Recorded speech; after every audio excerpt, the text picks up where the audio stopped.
আমরা search engine অপটিমাইজেশনকে প্রধান দুটি ভাগে ভাগ করতে পারি।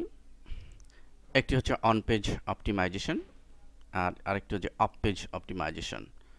মূলত এই দুটির সমন্বয়ই সার্চ ইঞ্জিন অপটিমাইজেশন ইফেক্টিভ হবে।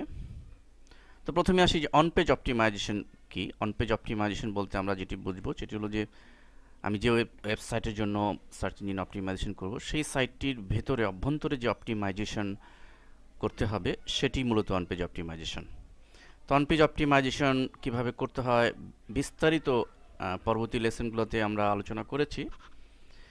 তবে একটি কথা মনে রাখতে হবে যে অন পেজ অপটিমাইজেশন করতে হলে কিন্তু আপনাকে ওয়েব ডিজাইনের বেসিক কিছু ধারণা থাকতে হবে যে কীভাবে আপনার সাইটের অভ্যন্তরে অন পেজ অপটিমাইজেশন করবেন।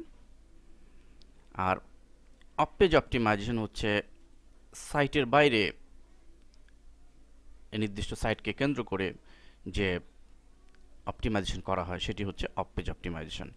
লাইক আমি আমার এই সাইটকে ভেতরে অভ্যন্তরীণ যে অপটিমাইজেশন অন পেজ অপটিমাইজেশন করলাম এটি হলো, বাট এটিকে ইফেক্টিভ করার জন্য সার্চ ইঞ্জিনের পাওয়ার জন্য টপ 10-এ আনার জন্য আমাদের সাইটের বাইরে অফ পেজ অপটিমাইজেশন তৈরি করা। অফ পেজ অপটিমাইজেশন কি এবং এটি কিভাবে করতে হয় এটিও বিস্তারিত পরবর্তী লেসনে স্টেপ বাই স্টেপ দেওয়া আছে।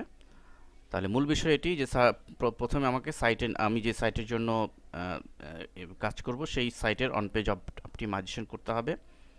অ্যান্ড এটি আমি একটি ডায়াগ্রামের সাহায্যে আপনাদের দেখিয়েছি। দেখুন যে আমার সাইটে যদি সাপোজ আমি আমার সাইটে অন পেজ অপটিমাইজেশন করেছি, এখন আমি চাচ্ছি যে আমার সাইটের কন্টেন্টস বিভিন্ন সার্চ ইঞ্জিনে যেন প্রদর্শন করে।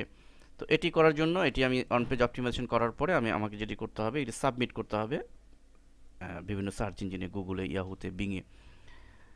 অ্যান্ড দেন আমার সাইটের জন্য অফ পেজ অপটিমাইজেশন করতে হবে। অফ পেজ অপটিমাইজেশন অনেকটা মানে অ্যাডভার্টাইজমেন্ট বা প্রচারের মতো। আমি যত প্রচার দিতে পারবো, ব্যাকলিঙ্ক ক্রিয়েট করতে পারবো বিভিন্ন জায়গায়, বিভিন্ন প্ল্যাটফর্মে, তো তত আমার জন্য ইফেক্টিভ হবে। এবং এটি মূলত সার্চ ইঞ্জিনগুলা এই অফ পেজ অপটিমাইজেশনের উপরই অনেকটা ডিপেন্ড করবে যে আমার সাইট বা আমার পোস্ট সার্চ ইঞ্জিনগুলোতে প্রায়োরিটি দিবে কিনা।